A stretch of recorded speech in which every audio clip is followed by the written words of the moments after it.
아무리 즐거운 곳에 가게 되더라도 마음이 즐겁지 않습니다. 고기를 씹어도 모래를 씹는 것처럼 마음이 차가워집니다. 힘들어집니다.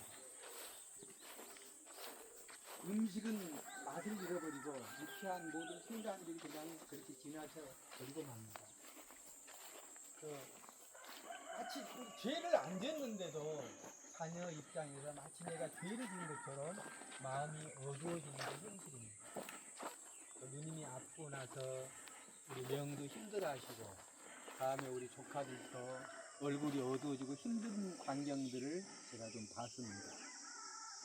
또 특별히 코로나가 계속되어서 어려움이 있었지만은 그래도 하나님의 은혜 가운데 때가 되면서 또 우리는 그 때를 모릅니다.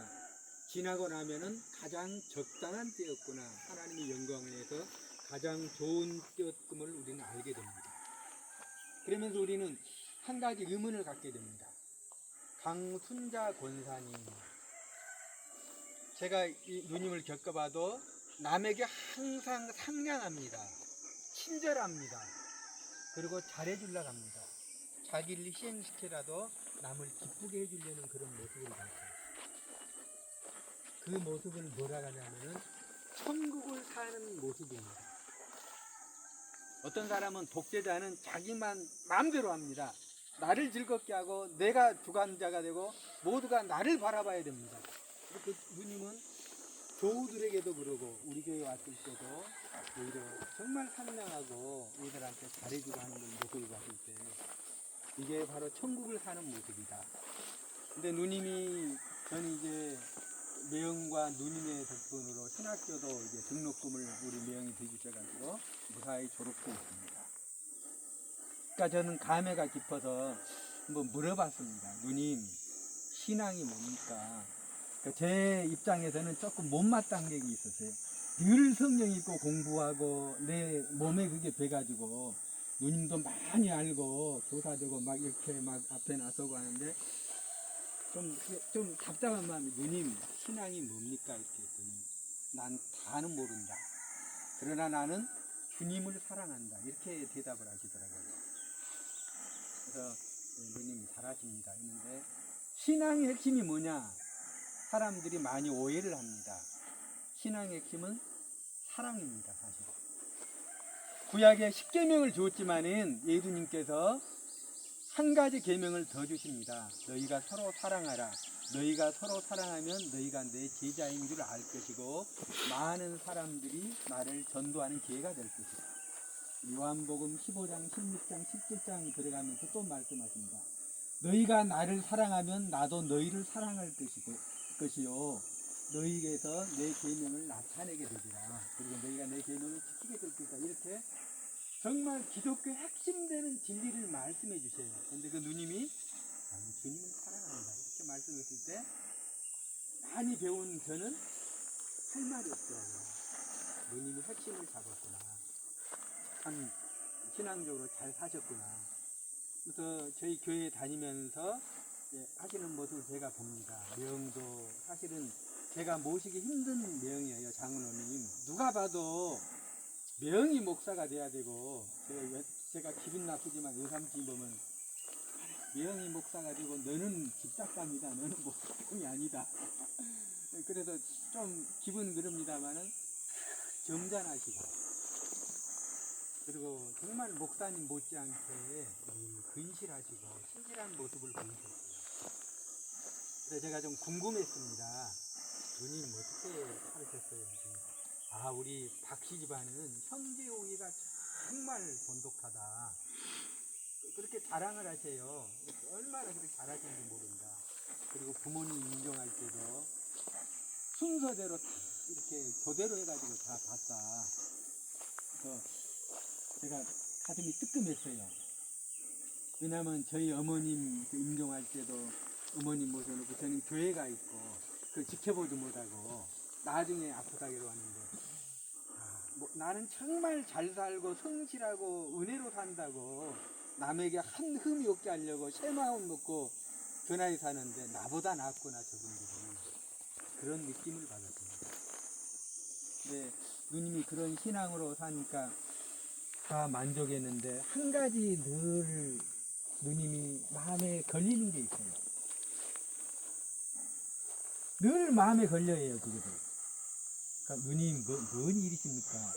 명처럼 좋은 사람이 없고, 그 누님 아들, 딸들처럼 효자가 없고, 며느리도 효보고 다 그렇게 잘해주는 걸 내가 보고 있는데, 뭐가 부족하십니까? 했더니, 딱 한 가지가 있다.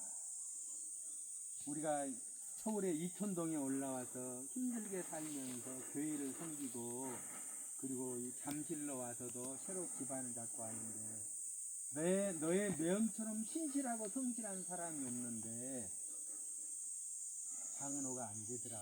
우리가 좀 가난하고 좀 없고 그런 탓도 있지만은 그게 늘 마음에 걸렸다. 근데 서울은 어쩔 수 없어요. 서울 사람들은 신앙을 보는 게 아니라 일단 재력을 보고 명성을 보고 국회의원이 들어오면은 1년 가기 전에 그냥 장로로 그냥 올려요, 사람들이. 뭐 여러 가지 의미가 있죠. 근데 누님 그걸 참 안타까워 하시더라고요.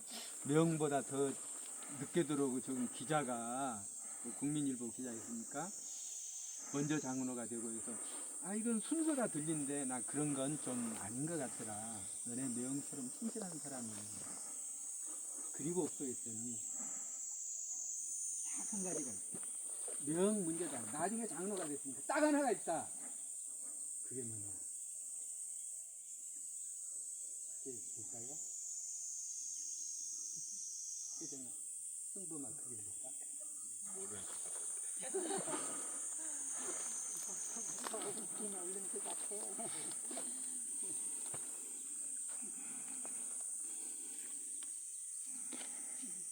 성경 필사본 봤으니까 이게 누구의 친필인지 이제 알게요. 나중에 이제 혜정이한테 줄게요. 제일 큰애한테. 생명의 근원이 되시는 주님, 모든 걸 감사드립니다. 우리 자녀들 마음을 열려 대대로 하나님을 경외하며 찬양하게 하옵소서. 주님을 사랑합니다. 강순자. 이렇게 썼어요. 근데 이게 보이는 것만 사실 신앙은 아닙니다. 보이는 거 잘하고 열심히 교회 봉사하고 하는 건 그것만 신앙이 아니에요. 목사는 신앙생활 하기가 너무 쉽습니다, 사실은. 제가 누구를 만나겠어요? 대부분 목사를 만나고 장로를 만나고 군사를 만나고 다 변화돼서 새 사람 된 그 사람 좋은 사람만 만납니다. 그러나 자녀들은 이런 일반 우리 장로님 권사님 일반 사람들은 세상에 사기꾼 협작꾼 도둑놈 별 사람들을 다 상대하고 살아갑니다. 저보다 훨씬 어렵게 사는 걸 제가 알아요. 그래서 누님 보이는 것만 신앙이 아닙니다. 얘들이 교회를 다니고 충성해서 그러면 사람들은 박수치고 잘 믿는 그게 잘 믿는 건 아닙니다. 술 담배 안 하는 게 잘 믿는 게 아니에요. 우리 전통이 좀 그렇게 술 담배 하는 사람이 그릇된 길로 좀 가다 보니까 선교사가 그런 명령을 내려서 교회에서 술 담배만 안 하면 착한 사람으로 생각하지만은 절대 그런 게 아닙니다. 술 담배 안 해도 마음에 흑심을 품고 사기를 치고 잘못한 사람들이 얼마나 많은지 모릅니다. 그래서 세상에 나가 살아서 안 보여도 정말 진실되게 살고 자기 맡은 일에 충성되게 일을 하고 그런 사람이 하나님 보시기에는 훨씬 더 훌륭한 사람입니다. 지금 애들이 티를 안 내서 그러지 때가 되면은 뿌려진 씨가 발아에서 꽃이 피고 열매 맺듯이 신앙의 본색이 드러날 것입니다. 보이는 것만이 신앙이 아니니까 걱정하지 마시고 실제로 그럽니다. 저희 외할머니가 예수를 믿었고 다음에 어머니가 믿고 그 다음에 우리 누님이 믿었습니다. 그러니까 우리 애들은 4대예요. 애들이 같으면 5대째가 되겠어요. 그런 믿음의 씨가 결코 떼지 않습니다. 결국은 때가 되면은 주님 앞에 나오고 마음에 심겨진 도가 어디로 가겠습니까? 당장 하루 교회 빠진다고 해서 당장 뭘 소홀히 한다고 해서 그게 믿음이 없는 게 아니에요. 하나님은 뭘 보시는가? 우리 마음을 보십니다. 중심을 보십니다. 그래서 우리 누님이 좀 아쉽지만은 누님 살아계실 때 애들이 으쌰으쌰해서 성범이가 장로되고 혜정이가 권사 그러면 더 좋았을 거예요. 그런데 그건 우리 눈에 보이는 거예요. 제가 눈에 보이는 권사 장로는 다 그냥 껍데기예요. 사실은 속마음은 따로 있어요. 그러니까 그게 그렇게 신경 쓰면 안 되고요. 이렇게 두각을 나타내지 않고 있지만은 때가 되면 두각을 나타낼 때가 있습니다. 할렐루야. 네, 속에 믿음이 있고 마음이 있습니다. 지금은 드러내기가 힘들고 상황이 어려워서 그러지. 그리고 제일 중요한 것은 우리에게 주어진 명령은 일주일 동안 힘써 일하고 주일 예배 하루 드리는 거예요. 엿새가 훨씬 중요합니다. 엿새 동안에 각자 직장에서 성실하게 일하는 게 이게 하나님의 뜻이에요. 이게 정말 잘하는 겁니다. 근데 우리는 그걸 못 봅니다.